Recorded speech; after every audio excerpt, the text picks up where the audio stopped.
Menegakkan sunnah, berilmu menurut Al-Quran dan As-Sunnah.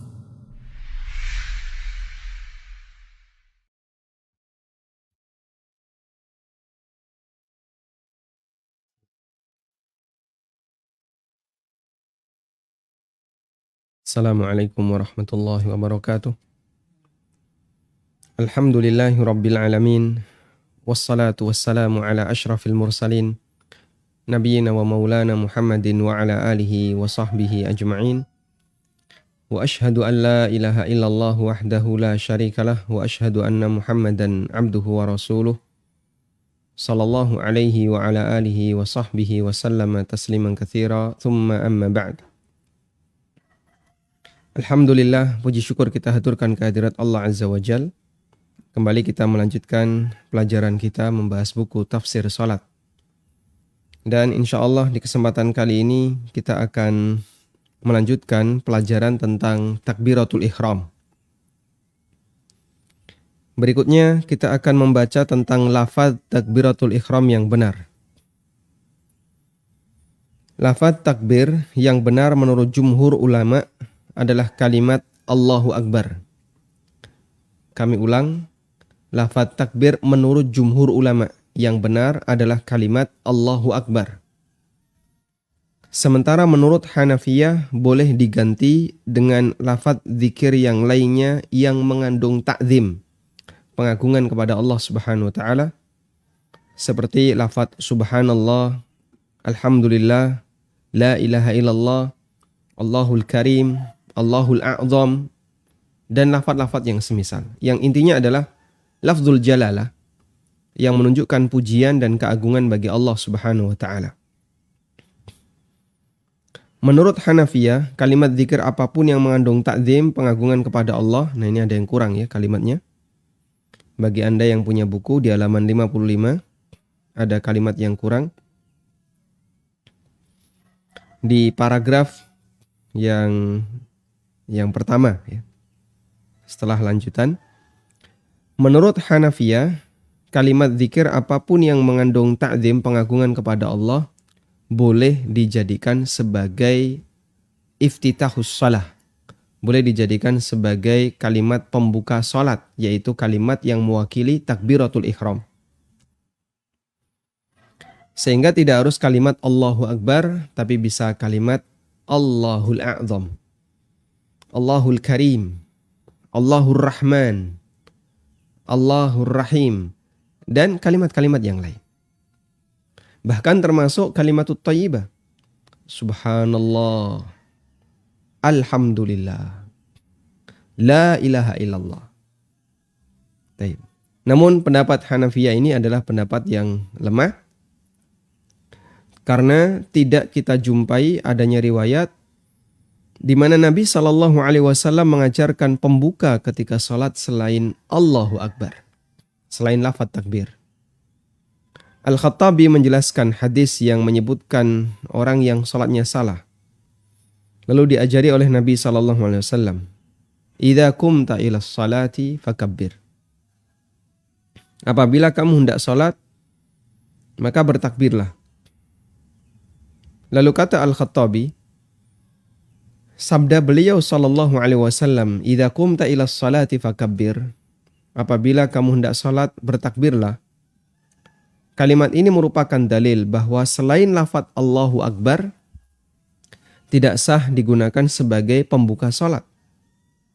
Karena jika dibuka dengan lafaz yang lain, berarti perintah untuk bertakbir tidak dilaksanakan. Kalimat fakabbir tidak dilaksanakan. Padahal hadis musyi' fi salatihi, hadis tentang orang yang sholatnya salah, merupakan hadis yang dijadikan standar oleh para ulama tentang sholat minimal yang berstatus sah bagi seorang hamba.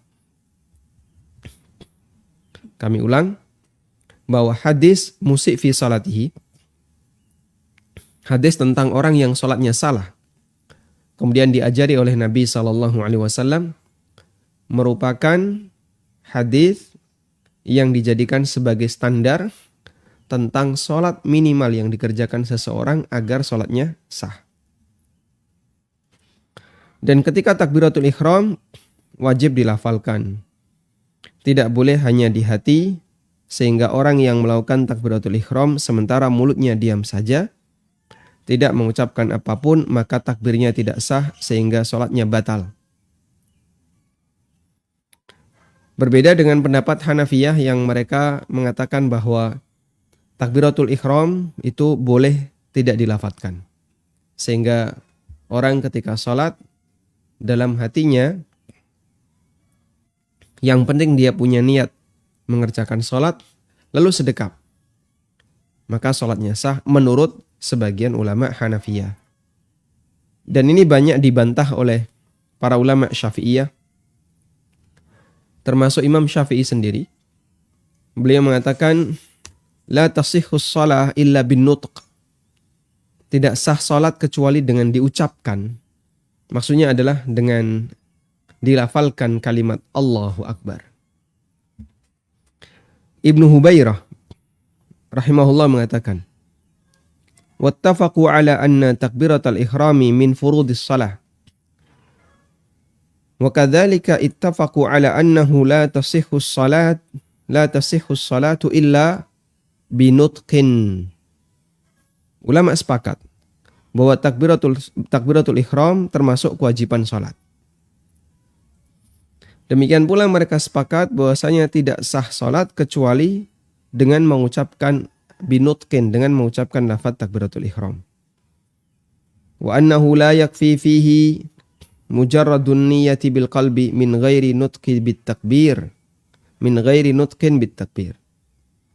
Dan tidak cukup hanya dengan niat dalam hati tanpa mengucapkan lafaz takbir. Sehingga setiap salat harus ada kalimat Allahu Akbar diucapkan secara lisan takbirnya. Tayyib. Dan kata Ibnu Hubairah, ini bagian dari ijma ulama. Ini bagian dari sepakat ulama. Ulama sepakat bahwa takbiratul ihram harus dilafalkan. Hanya saja untuk imam dilafalkan dengan suara keras, sementara makmum dilafalkan dengan suara pelan. Karena melafalkan itu tidak harus dengan suara yang keras, bisa juga melafalkan dengan suara yang pelan. Yang penting ada gerakan lisan, Allahu Akbar. Ada gerakan lisan. Bisa jadi Anda tidak dengar. Ketika Anda sholat berjamaah, samping Anda bertakbir, Anda juga bertakbir, belakang Anda bertakbir, Anda tidak mendengar. Tidak jadi masalah. Yang penting ada kalimat yang terucap. Ketika Nabi SAW sakit, beliau menjadi imam dengan posisi duduk, sementara Abu Bakar As-Siddiq radhiyallahu anhu berada di samping Nabi SAW mengeraskan bacaan beliau. Sehingga Nabi SAW ketika takbiratul ihram mungkin agak pelan, Allahu Akbar. Kemudian Abu Bakar As-Siddiq mengeraskan Allahu Akbar, lalu diikuti oleh sahabat yang berada di belakang. Walhamdulillahirabbil alamin. Baik. Kita coba ulang tentang syarat takbiratul ihram. Pertama, takbiratul ihram harus dengan lafaz Allahu Akbar. Tidak boleh dengan lafaz yang lain.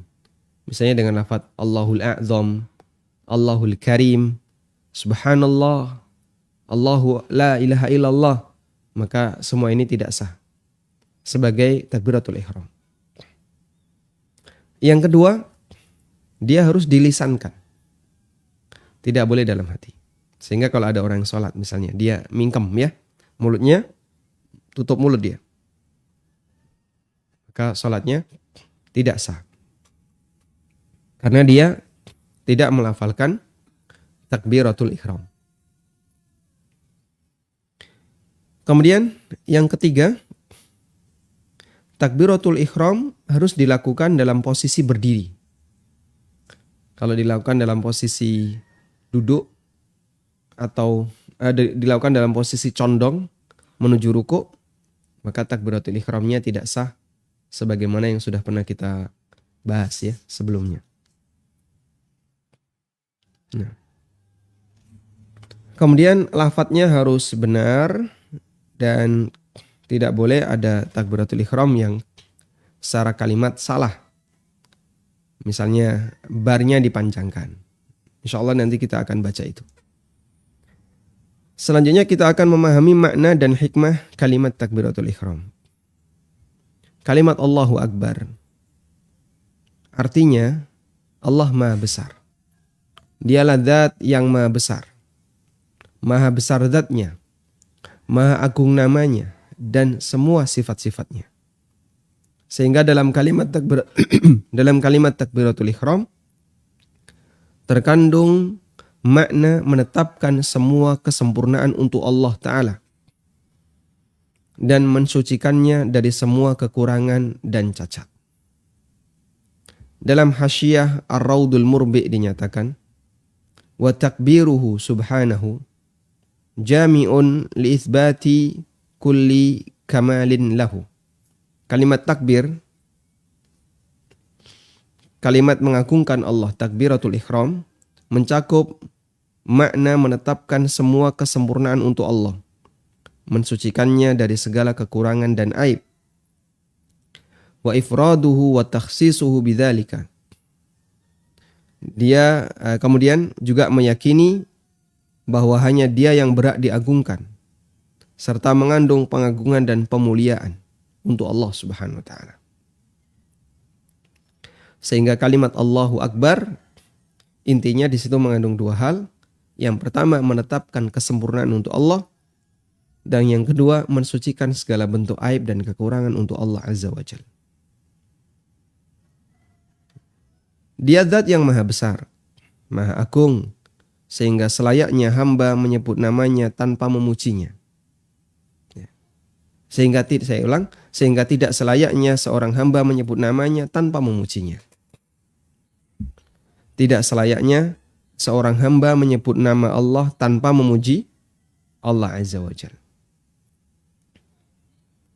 Dan itu kritikan Syekhul Islam kepada sebagian orang sufi yang mereka ketika berzikir mereka mengucapkan huwa, huwa, huwa, Allah, Allah, Allah. Bahkan disingkat ya.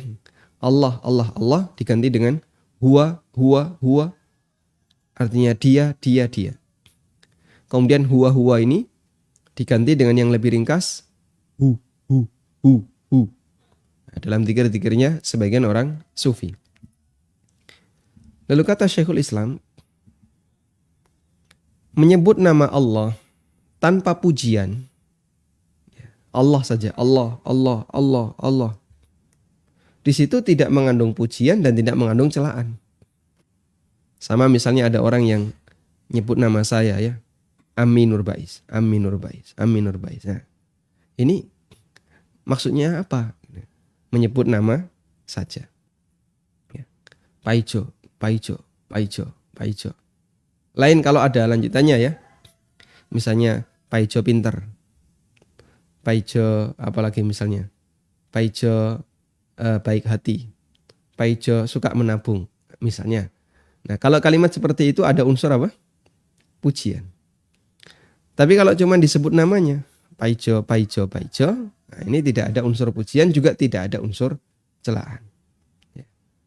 Misalnya, Paijo jahat, nah itu ada unsur celaan. Atau Paijo baik hati, ada unsur pujian. Ketika orang mengucapkan Allah, Allah, Allah, ini tidak lengkap. Tidak selayaknya seorang hamba menyebut nama Allah tanpa memujinya. Sehingga iringi dengan pujian. Allahul Karim. Allahu Akbar. Allahur Rahman. Allah apalagi misalnya. Allahu Al-Jalal wal Ikram. Dzul Jalali wal Ikram. Allahu Jalla Jalaluhu. Allah Subhanahu wa Ta'ala. Allahu Ta'ala. Dan seterusnya. Hikmah mengapa kita diperintahkan untuk membaca takbir ketika mengawali salat adalah agar orang yang salat merenungkan keagungan Allah. Dat yang saat itu dia sedang menghadap kepadanya.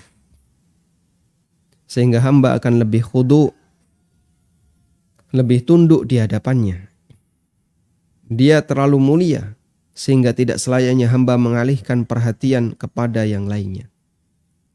Maka hamba ketika sadar, aku sedang menghadap Zat yang maha agung, maha besar, Zat yang sempurna kemuliaannya, maka sang hamba akan fokus menghadap dan dia nggak berani noleh, termasuk juga batinnya tidak berani lari kemana-mana.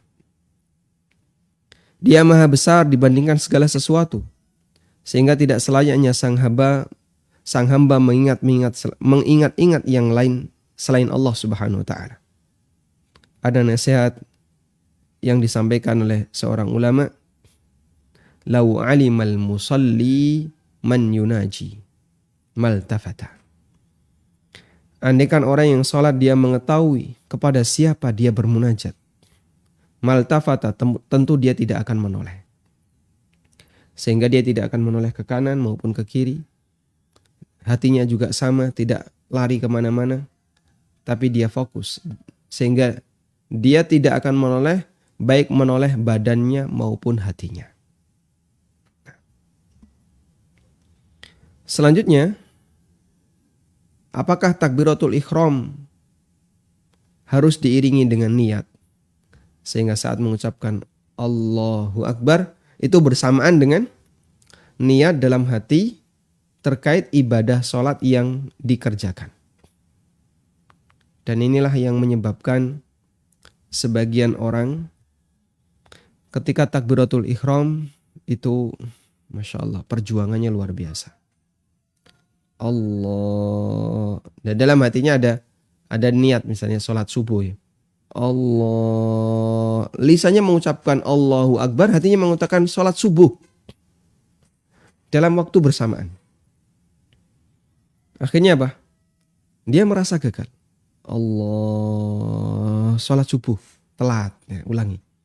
Allahu telat lagi ya. Ulangi, enggak seragam. Allah.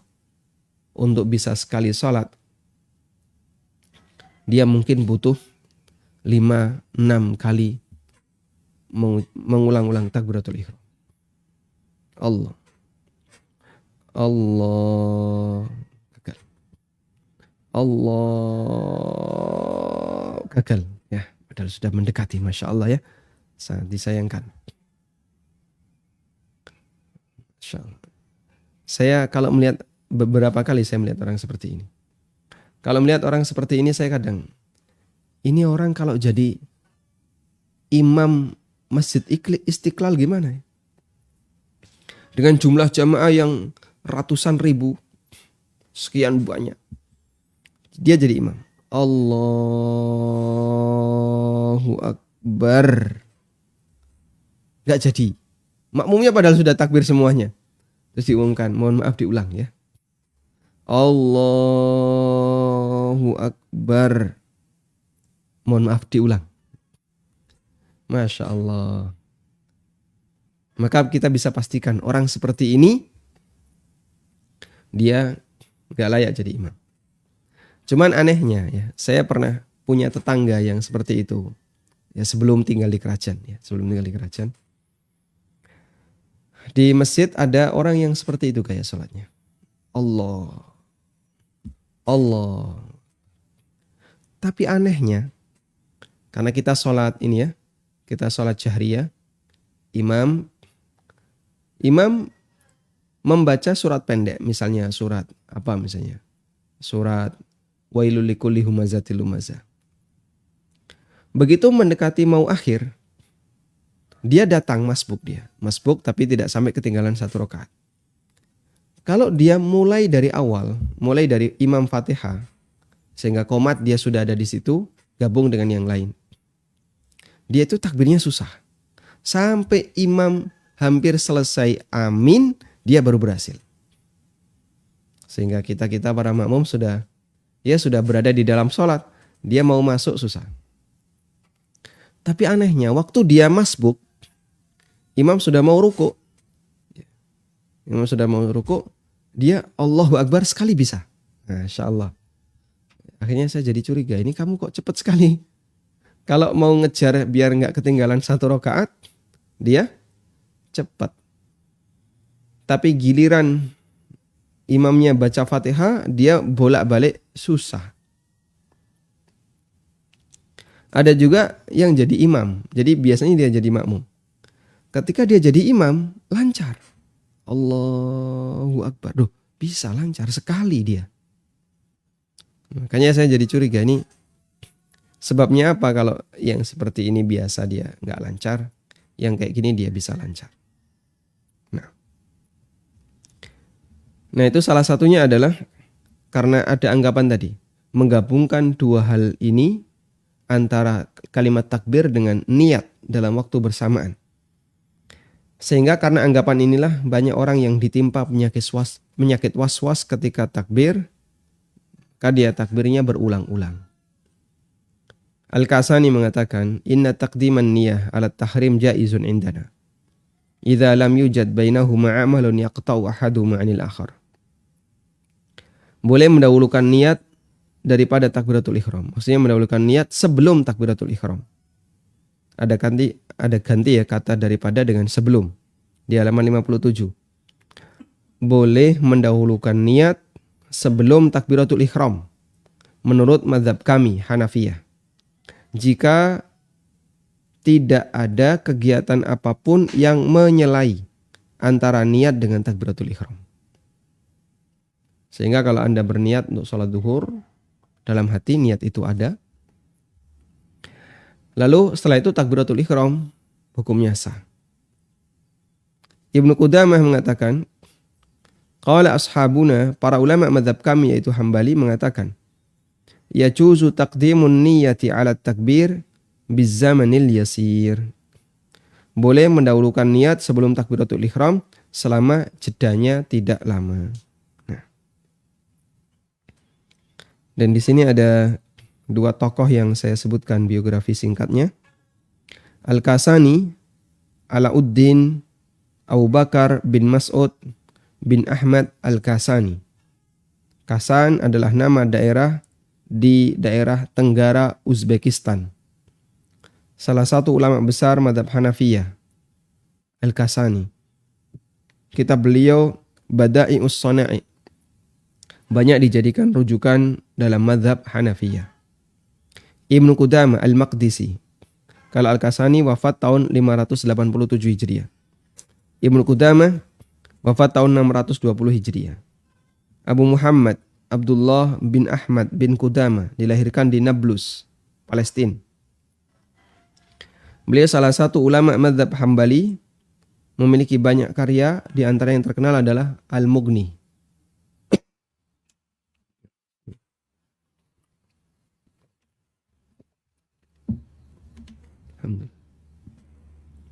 Dan kitab Al-Mughni ini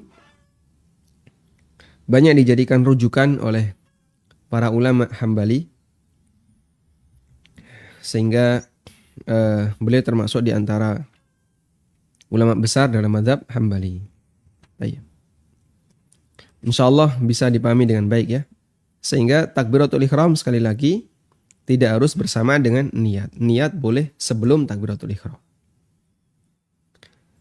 Dia punya niat terlebih dahulu, niat salat duhur. Sudah? Mantap? Langsung Allahu Akbar. Dan tidak perlu dibuat tadi ya, harus dilakukan secara bersamaan. Selanjutnya, kita akan melihat beberapa kesalahan pengucapan takbiratul ihram. Kalimat takbir Allahu Akbar yang dipanjangkan adalah lafzul jalalah Allah. Dan Allah kalau pakai standar tajwid berarti dia dibaca tafkhim Allah. Yang kedua, panjangnya 2 harokat. Allah 2 harokat. Kalau misalnya lebih gimana? Ya tidak sampai membatalkan sholat, tapi kepanjangan. Allah. Kepanjangan ya. Biasanya naik turun dari sujud ke atas atau dari i'tidal ke sujud. Allahu Akbar. Ya ini kurang bagus. Yang lebih bagus, kalau memang biar gak terlalu panjang, bergerak dulu, baru mengucapkan Allahu Akbar. Agar tidak terlalu panjang. Sedangkan kata akbar dibaca pendek. Akbar. Gak ada yang panjang di situ. Sehingga A-nya tidak boleh dipanjangkan. Akbar. Juga barnya tidak boleh dipanjangkan. Akbar. Baik. Allah jangan sampai dipanjangkan bagian depan. Allah. Ada beberapa kesalahan yang dalam membaca takbir karena kesalahan panjang pendeknya. Misalnya, Allahu Akbar. Lafaz ini artinya, apakah Allah Maha Besar? Apakah Allah Maha Besar? Berarti di sini apa? Mempertanyakan, apakah betul Allah itu Maha Besar? Nah, ini pertanyaan yang gimana ini? Masa orang mempertanyakan apakah Allah Maha Besar? Berarti dia meragukan kebesaran dan keagungan Allah Subhanahu wa taala. Karena huruf A itu artinya apakah? Misalnya dalam Al-Quran Allah berfirman apa? Allahu khairun amma yushrikun. Ini ada di surat apa ini? Coba kita bacakan.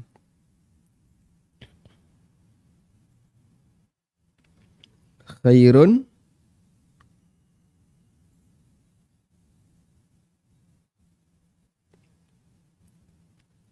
ada di surat An-Naml ayat 59.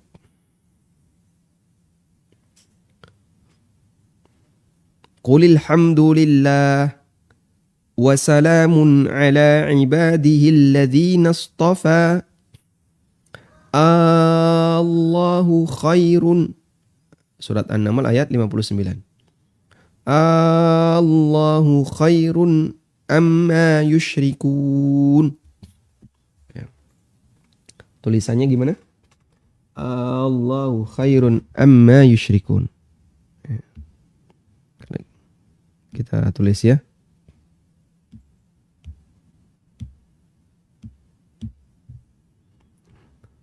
Allahu khairun amma yushrikun.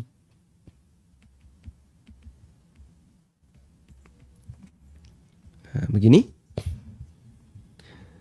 Apakah Allah lebih baik ataukah berhala-berhala yang mereka jadikan sebagai sekutu Allah? Apakah Allah yang lebih baik ataukah berhala-berhala yang mereka sekutukan? Ini ada di surat An-Naml ayat 59. Sehingga lafaz ini artinya adalah apakah Allah? Maka kalau ini dilanjutkan dengan takbir,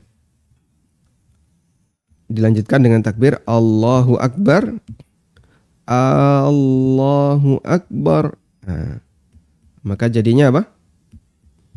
Apakah Allah Maha Besar? Tanda tanya ini. Maha suci Allah dari kalimat seperti ini. Berarti dia meragukan kebesaran dan keagungan Allah Subhanahu wa taala. Dia meragukan kebesaran dan keagungan Allah. Dan itu adalah keraguan yang bisa menyebabkan pelakunya keluar dari Islam. Yang kedua, lafaz akbar dibaca panjang. Ini juga maknanya sama. Allahu akbar. Gimana? Allahu akbar. Ini artinya apakah Allah Maha Besar? Sehingga nanti yang huruf hamzah istifhamnya itu ditaruh di akbar. Allahu akbar, atau gini ya, mungkin yang lebih tepat. Allahu akbar. Ini dipanjangkan. Dan sama artinya dengan atas. Apakah Allah Maha Besar? Allah apakah Maha Besar? Ini juga meragukan kebesaran Allah Subhanahu wa taala. Tayyib. Kemudian kesalahan yang ketiga adalah barnya dipanjangkan. Allahu Akbar. Itu yang betul, barnya dipanjangkan. Allahu Akbar. Dan akbar artinya beduk. Sehingga kalau orang mengucapkan Allahu Akbar, artinya Allah beduk. Subhanallah amma yaqulun. Sehingga kalau kita tuliskan ya, Allahu Akbar seperti ini artinya beduk. Akbar artinya beduk. Sehingga kalimat ini maknanya adalah Allah beduk. Subhanallah amma yaqulun. Dan kesalahan seperti ini cukup banyak. Terutama ketika orang takbiran ya. Ya, sambil dia bawa beduk ya. Allahu Akbar, Allahu Akbar. La ilaha illallah, wallahu akbar. Allahu Akbar. Diseret-seret. Baknya dipanjang-panjangin. Bahaya kalimat ini. Dan kita harus ingatkan bahwa kalimat ini salah besar. Ya. Baknya wajib pendek. Allahu Akbar. Allahu Akbar. Nah. Maha suci Allah dari kalimat seperti ini. Kesalahan-kesalahan dalam membaca lafaz takbir menyebabkan kesalahan arti. Dan semua arti yang salah di atas merupakan kalimat kekufuran. Orang mempertanyakan apakah Allah Maha Besar? Berarti dia meragukan sifat kebesaran Allah Subhanahu wa taala. Waliyadzubillah, semoga kita tidak terjerumus ke dalamnya. Dan jangan sampai ketika kita membaca takbir tiba-tiba baknya dipanjangkan. Kadang orang kaget misalnya. Allahu Akbar dibaca Allahu Akbar. Nah itu tidak boleh ya. Baknya harus pendek. Walhamdulillahirabbil alamin. Baik, semoga kita bisa memperhatikan takbiratul ihram kita dengan benar. Sehingga jangan sampai takbiratul ihram kita statusnya takbiratul ihram yang batal. Demikian sebagai muqaddimah. Wassallallahu ala nabiyyina Muhammadin wa ala alihi wa sahbihi wasallam. Salurkan donasi Anda. Tidak ada satupun di antara sahabat Nabi SAW yang punya kemampuan kecuali mereka wakaf Untuk pembangunan SDTQ MIPS melalui rekening Bank Syariah Mandiri, kode bank 451, nomor rekening 7441049999 atas nama Yayasan Amal Abadi Indonesia. Info donasi 082 12345 7441. Semoga Allah Subhanahu wa taala memberikan keberkahan dan kemudahan. Wassallallahu ala nabiyyina Muhammadin wa ala alihi wa sahbihi wasallam. Wa akhiru da'wana alhamdulillahi rabbil alamin. Wassalamualaikum. Baik. Assalamualaikum. Baik, silahkan bagi Anda yang mau bergabung. Silahkan Bapak. Assalamualaikum. Waalaikumsalam warahmatullahi. Ustaz, Ana Taufik dari Bekasi, Ustaz. Silakan Pak Taufik. Ana ada transaksi jual beli set. Jadi transaksi menjual tanah. Cuman sebelum dijual itu Ana kontraktin Ustaz selama 6 tahun. Nah di tahun kedua Ana jual kepada orang yang sama dengan syarat dicicil selama 2 tahun setengah. Nah, setelah 2 tahun setengah, pembeli belum bisa juga melunasi. Kemudian dia menawarkan opsi untuk memberikan ganti rugi per tahun 2%. Per tahun? tanyakan Ustaz, tanyakan apakah itu masuk riba Ustaz, Baik. dan Per tahun 2% dari kelebihan waktu ya. iya betul Ustaz. Nah terus Ana juga nggak nyangka Ustaz, ternyata dia menghitung kontrakan itu tetap berjalan Ustaz, Oh gitu. sampai transaksi lunas Ustaz. Itu termasuk bagian dari satu akad ada 2 jual beli Ustaz. Baik. Barakallahu fikum. Syukran Ustaz. Nah. Jazakallahu khairan. Wa jazakumullahu Assalamualaikum khairan. warahmatullahi wabarakatuh. Waalaikumsalam warahmatullahi wabarakatuh. Baik.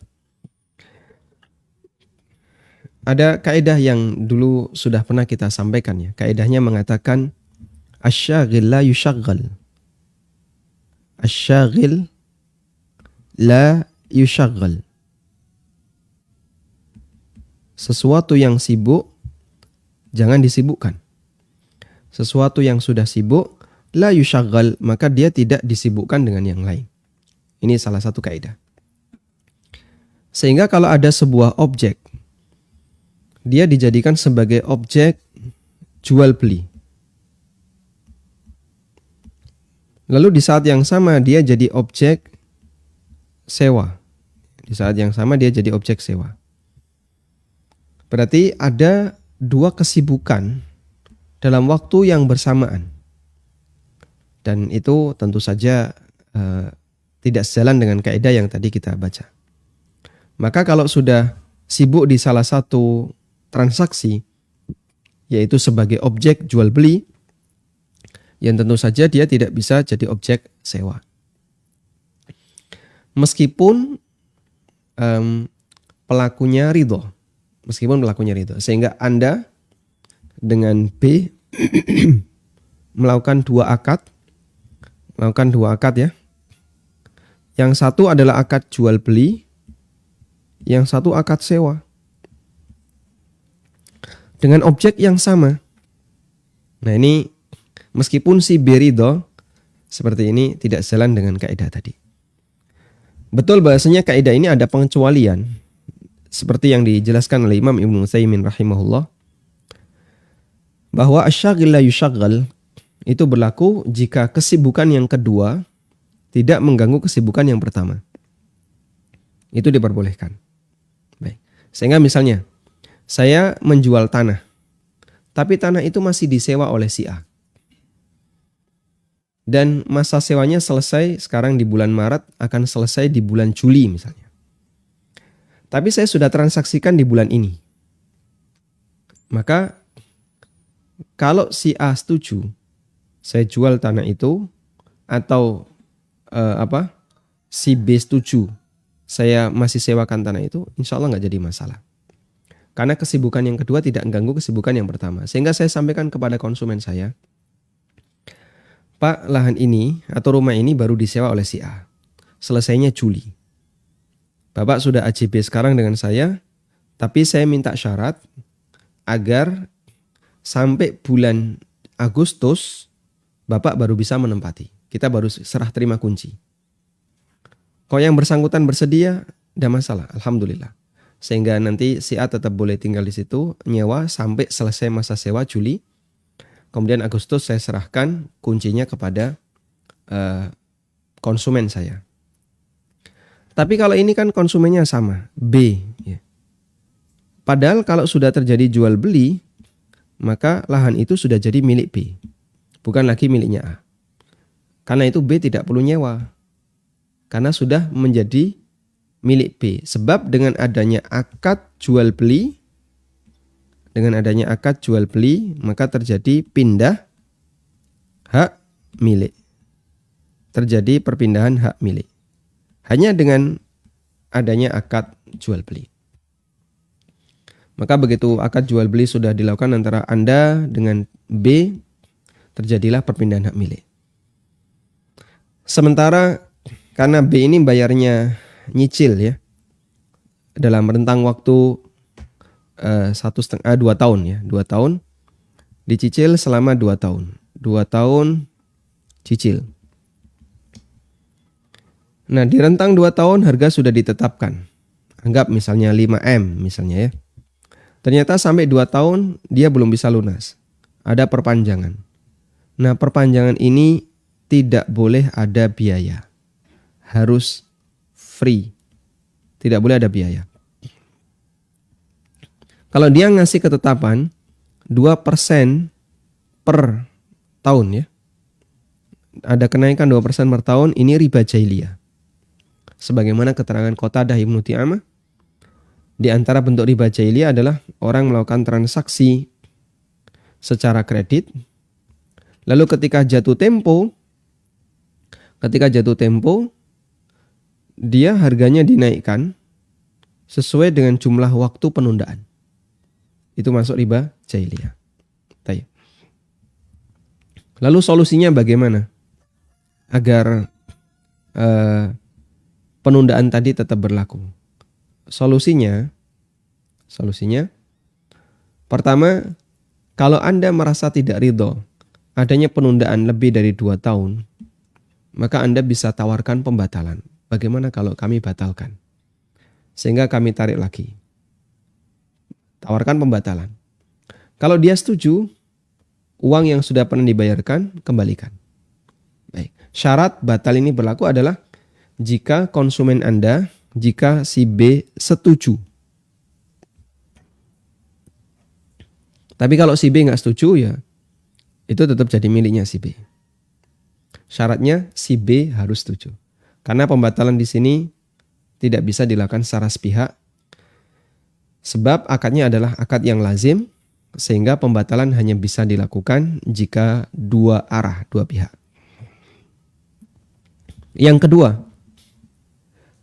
kedua, jika memang si B tidak bisa tepat waktu di 2 tahun, bahkan sudah melebihi, maka si A Anda minta, boleh nggak ini kita jual ke orang lain? Nanti hasil penjualannya kalau ada kelebihan, ya kamu itu jadi hak milik kamu. Yang penting pokoknya utang saya atau piutang saya segera dilunasi. Kalau dia setuju, insya Allah juga bisa dilakukan.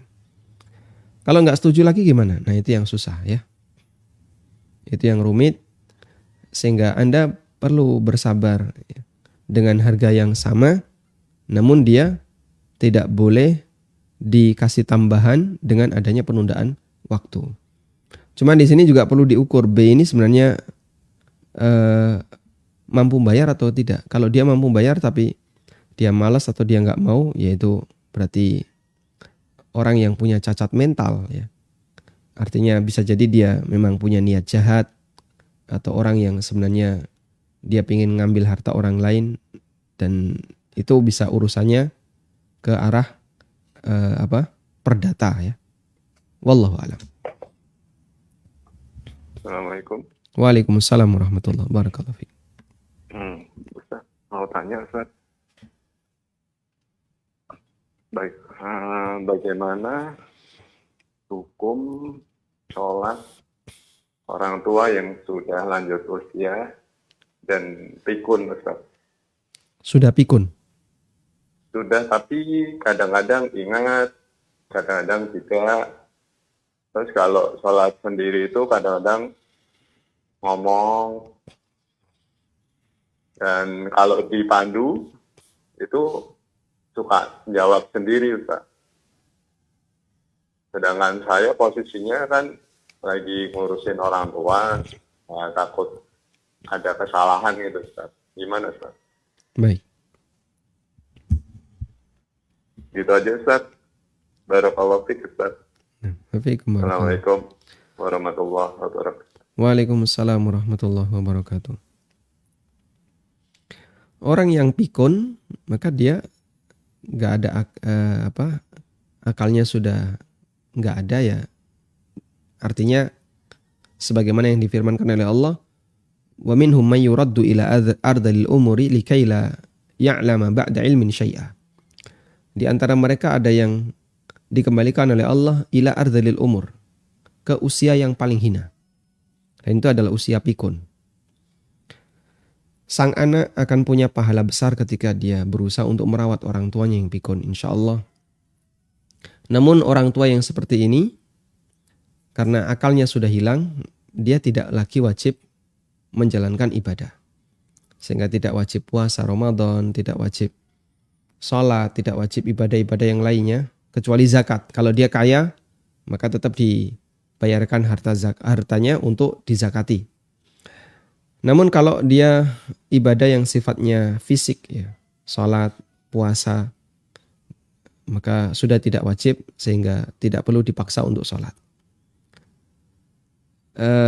Wallahu alam. Pikun itu begini, kadang dia sadar, kadang hilang akalnya. Kadang sadar, kadang hilang akalnya.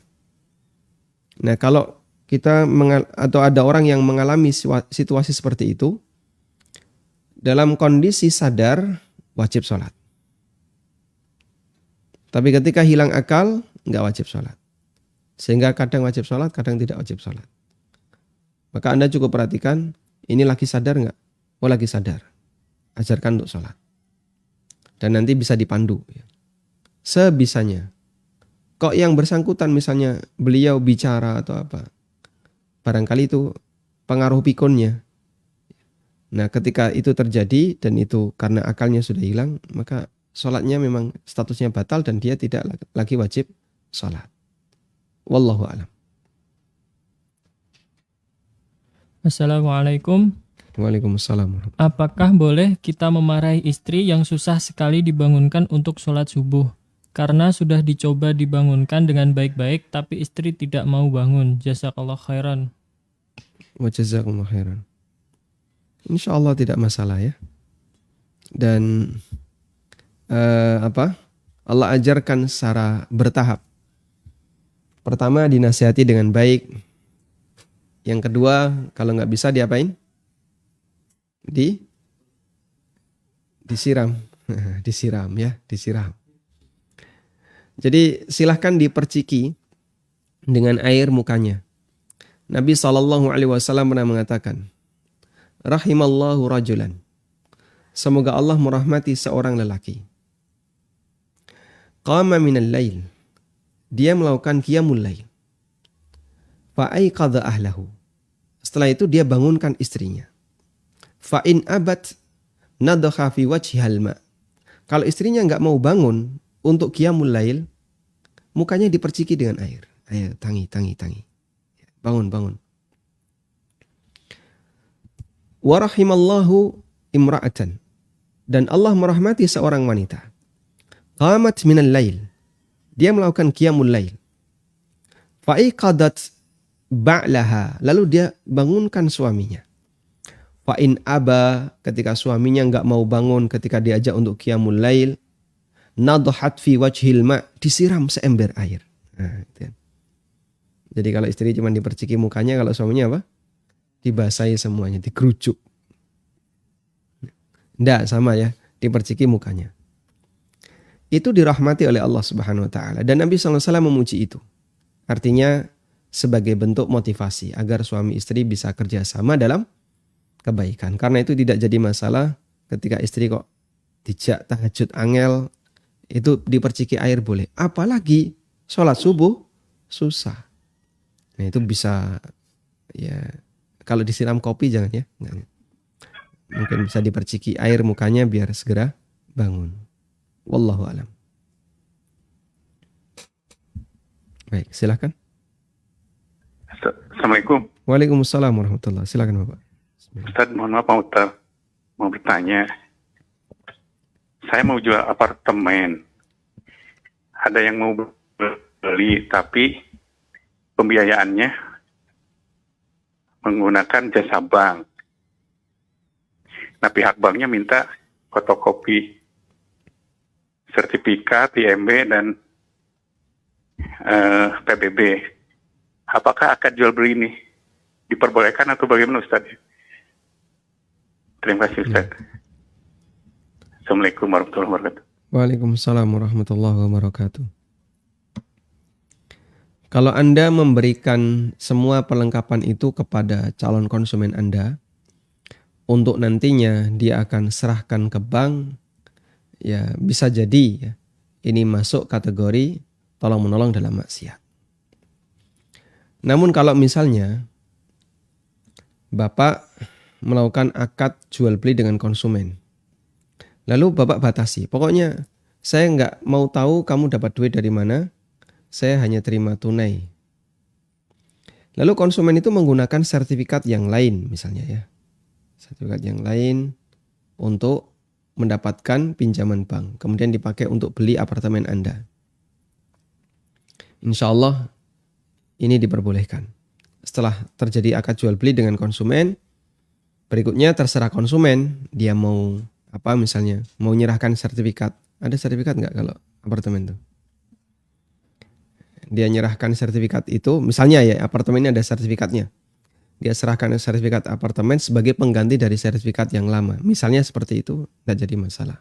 Artinya Anda sudah tidak lagi berhubungan dengan bank karena akad Anda dengan konsumen sudah selesai. Cuman saya mendapatkan masukan seperti ini tidak mungkin dilakukan di Indonesia.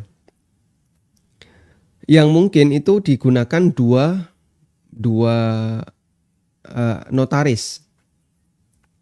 Jadi ada notaris Anda dan ada notarisnya bank. Notaris Anda, notaris penjual ya, itu menghubungkan antara Anda dengan pembeli. Di situ terjadilah akad jual beli, AJB dan seterusnya. Lalu Anda serahkan. Kemudian di situ ada batas waktu pembayaran. Misalnya dikasih cash tempo dalam waktu sekian. Tapi pihak notaris akan menahan semua pelengkapan administrasi tadi ya. Ada sertifikat, IMB, ada apalagi pajak, PBB. Notaris akan tahan itu. Nah, di saat yang sama dia melakukan transaksi dengan bank. Lalu dia pakai notaris yang lain. Nah, kemudian ini saling mereferensikan. Nah, skemanya seperti apa saya nggak paham. Mungkin Anda bisa tanya ke notaris. Cuman informasi yang saya dapatkan, gunakan dua notaris dengan cara seperti itu. Anda putus di notaris ini dan nanti tidak lagi berhubungan dengan notaris yang kedua. Wallahu a'lam. Waalaikumsalam warahmatullahi wabarakatuh. Kalau ada muazin, azannya takbirnya salah, seperti yang Ustadz jelaskan tadi, A-nya dipanjangkan atau bar dipanjangkan, apakah azannya sah atau harus diulang? Kalau mengucapkan kalimat yang salah dan salahnya itu sampai mengubah makna, maka itu statusnya batal ya. Dan ketika ada satu kalimat yang batal dalam adzan, berarti ada satu teks adzan yang hilang. Jika teks adzan yang hilang itu adalah teks adzan yang utama, maka adzannya batal. Tapi kalau dia bukan teks adzan yang utama, dalam arti dia adalah teks adzan tambahan, seperti as-salatu khairum minan naum. Ini teks adzan tambahan. Artinya ada dan tidak adanya tidak mempengaruhi keabsahan adzan. Dilakukan oleh Bilal atas beliau minta izin kepada Nabi SAW. Sehingga adzan sebelumnya mungkin tidak ada lafaz as-salatu khairum minan naum. Sehingga ini sunnah takririyah dari Nabi SAW. Maka orang melakukan adzan tanpa as-salatu khairum minan naum, adzannya sah. As-salatu khairum minan naum pakai kha. Khairum minan naum. Lafadznya khairum minan naum. As-salatu khairum minan naum. Di pondok dulu ada yang membaca, ini kha ada titiknya ya.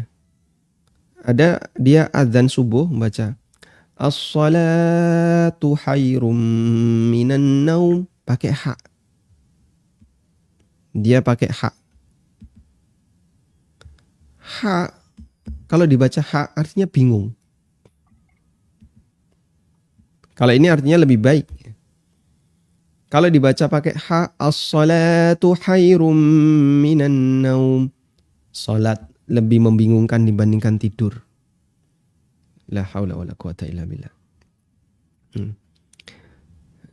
Sehingga salah baca ha jadi ha sudah beda arti. Maka ketika salah seperti ini adanya batal tidak? Insya Allah tidak, karena ini sendiri bukan termasuk lafadz utama adzan. Tapi kalau Allahu Akbar lafadz utama adzan, jika itu batal ya adanya batal, sehingga harus diulang. Dan yang lebih penting adalah diingatkan, karena kalimat ini kalimat yang berbahaya. Meskipun dia tidak kita nyatakan keluar dari Islam, cuman mohon muadzin segera diingatkan, tidak boleh mengucapkan kalimat seperti ini, dan Bapak perlu paham ini kalimat berbahaya. Wallahu a'lam.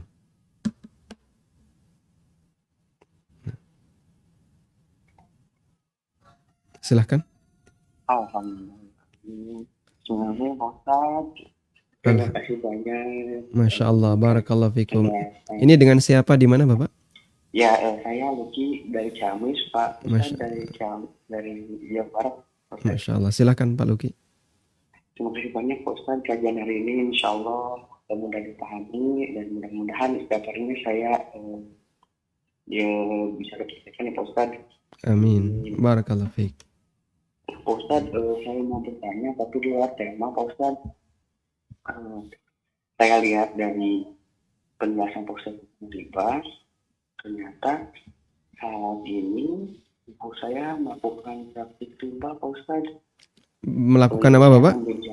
Praktik riba. Praktek riba, ya. Gimana bentuknya Pak? Jadi ibu saya memberikan pinjaman, tapi ada bunganya Pak Ustaz. Ya. Ya, saya mau bertanya Pak Ustaz, bagaimana sikap saya sebagai seorang anak? Apakah saya harus menjaga jarak antara ibu saya atau gimana Pak Ustaz ya? Soalnya saya bingung dan berdoa mudah-mudahan harta yang saya makan itu mudah-mudahan dari pokok harta ibu saya gitu Pak Ustaz. Anda tinggal bersama ibu atau sekarang saya sudah berumah tangga Pak Ustaz, tapi saat saya mau pulang takut gimana gitu Pak Ustaz. Baik. Terus yang kedua, maaf Pak Ustaz, apakah barang yang saya beli sebelumnya dari hati ibu saya statusnya bagaimana itu ya Pak Ustaz ya? Bapak dapat duit dari ibu? Iya, dari ibu untuk membeli barang gitu Pak Ustaz. Ibu punya pendapatan yang lain selain ada jadi PNS Pak Ustaz, alhamdulillah. Iya. Nah, cukup jadi, Bapak. Nah. Saya takut ya gitu Pak Ustaz ya. Makasih banyak Pak Ustaz ya atas waktu yang telah berikan kepada saya Pak Ustaz ya. Jazakallahu khairan. Wa jazakallahu khairan. Baik. Kalau Anda mengambil sikap untuk menjauh dari ibu, mungkin ya Anda akan kesulitan untuk mengambil peluang dan celah untuk bisa mengingatkan ibu, karena Anda jauh dari ibu. Tapi kalau Anda berusaha untuk mendekat, alhamdulillah misalnya posisi Anda tidak jauh dari ibu ya. Anda tinggal tidak jauh, ya, meskipun tidak satu rumah, sehingga bisa mendekat. Barangkali dengan kedekatan Anda bersama beliau akan ya sedikit bisa mempengaruhi. Dan bertahap Anda kasih tahu bahwasanya praktek yang dilakukan oleh ibu ini berbahaya, sehingga tidak perlulah cari-cari duit dengan cara ngutangi orang lain kemudian minta tambahan ya. Karena siapapun tahu kata rentenir dalam bahasa Indonesia itu adalah kalimat yang memalukan. Artinya itu status yang tercela. Coba kalau warga mengetahui ya, terus warga memberikan julukan kepada orang tua. Orang tuamu rentenir ya. Wah itu kita malu. Dan dia nggak mau disebut rentenir. Ada sebuah video ya, debt collector sedang nagih dari orang yang sudah tua, dia nggak punya harta ya. Nagihnya cuma 30.000, cuma 30.000. Tapi orang tua ini nggak punya, punyanya cuma mungkin 20.000 atau berapa. Sambil marah-marah ya, pakai bahasa Jawa. Nah, terus kan banyak komentar tuh, rentenir. Dia itu ngasih jawaban, ini debt collector itu ngasih jawaban, kami bukan rentenir. Sudah ceto rentenir mengatakan kami bukan rentenir. sudah jelas-jelas dia itu rentenir, dia nggak mau disebut rentenir. Karena dia tahu gelar rentenir itu sangat memalukan di masyarakat, jelek di masyarakat. Padahal jelas dia itu rentenir. Jelas sekali dia rentenir. Tapi disebut rentenir dia nggak mau. Kami bukan rentenir, kami koperasi. Iya, koperasi rentenir.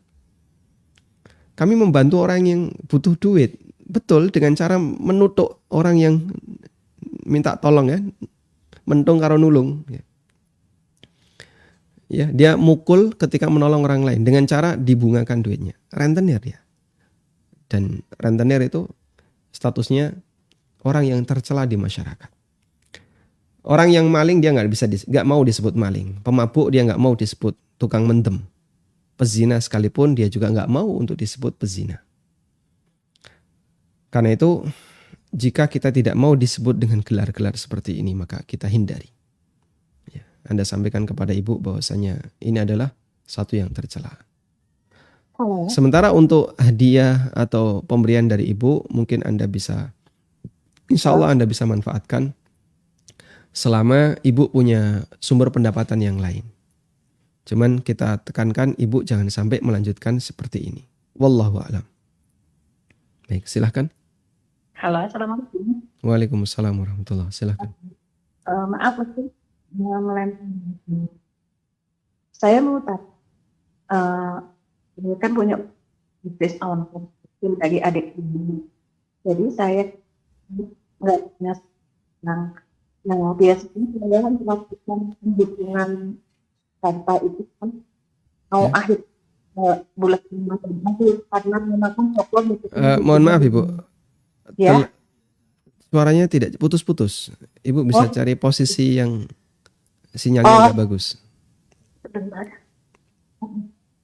Kalau misalnya akhir bulan ini tabungan saya dan ini pertanyaan tentang zakatnya. Putus.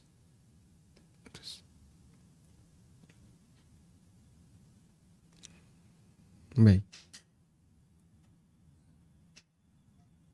Baik, silahkan. Ya, Ustadz, lebih jelas suaranya. Baik, lebih jelas, silakan. Oke, kalau akhir tahun ini uang tabungan saya 30 juta dan ini 10 itu perlu zakat. Uang tabungan, saya ulang ya, uang tabungan akhir tahun 30 juta. 30. 30 juta. 30 juta. Dan emas 10 gram. Emas 10 gram. Baik, terus apa lagi? Ada yang kedua lagi, Ustaz. Misalkan saya punya emas ya, ada saudara yang minjem uang ke saya. Tapi yang akhir nggak jelas ini. Oh, yang nggak jelas. 30 juta emas 10 gram. Iya. Itu yang saya tangkap. Iya. Pertanyaannya. Dan kalau ada saudara yang mau minjem uang ke saya kasih, tapi dengan hitungan itu gimana? Boleh nggak? Baik. Sudah cukup. Baik. Iya. Assalamualaikum. Ustaz. Baik. Kalau kita hitung saldo tabungan 30 juta, emas 10 gram. 10 gram itu kalau sekarang dirupiahkan kurang lebih 8 juta dengan emas fine gold. Berarti persentase 99,9 ya, yang 24, hampir 24 karat. Berarti totalnya ya nggak sampai 40 juta. Jadi saldo tabungan dia masih di bawah 40 juta. 40 juta ini di bawah nisab. Dia di bawah nisab. Karena di bawah nisab maka tidak wajib dizakati. Sehingga ibu tidak wajib mengeluarkan zakat meskipun sudah lebih dari 1 haul misalnya, karena harta ibu di bawah nisab. Jika yang ibu miliki hanya ini ya, tapi kalau ibu punya barang dagangan atau simpanan yang lain nanti bisa digabung. Tapi kalau nggak ada barang dagangan, ibu yang punya hanya ini, maka pada asalnya tidak wajib untuk dizakati. Selanjutnya yang kedua, ibu memberikan utang tapi dengan konversi emas. Kalau yang diserahkan uang, maka kembali uang. Sehingga utang itu dikembalikan sesuai dengan apa yang diterima. Memberikan utang dalam bentuk A, kembalikan dalam bentuk A. Kalau di sini kita ganti uang, berarti di sini juga harus uang. Di sini emas, maka ini juga emas. Sehingga Anda kalau ingin mendapatkan pengembalian dalam bentuk emas, maka utangi dia dalam bentuk emas. Dan misalnya Anda bisa belikan emas batangan ya, yang secara nilai lebih bertahan. Kalau perhiasan kan cenderung turunnya lebih kuat dibandingkan batangan. Maka Anda bisa berikan emas batangan dan nanti akan Anda bisa minta emas batangan. Baik. Tidak boleh uang minta emas. Ya. Dan tentu saja nanti di sini ada kelebihan. Atau uang tapi pakai kurs emas. Pakai kurs emas ini juga nggak boleh karena nanti jadi ada kelebihan. Jadi intinya gunakan ini utang emas, bayar emas, utang uang, bayar uang. Wallahu ta'ala alam, demikian yang bisa kita bahas, semoga bermanfaat. Wassallallahu ala nabiyyina Muhammadin wa ala alihi wa sahbihi wa sallam wa akhiru da'wana anil hamdulillahi rabbil alamin. Subhanakallahumma wa bihamdika asyhadu an la ilaha illa anta astaghfiruka wa atubu ilaik. Wassalamualaikum warahmatullahi wabarakatuh.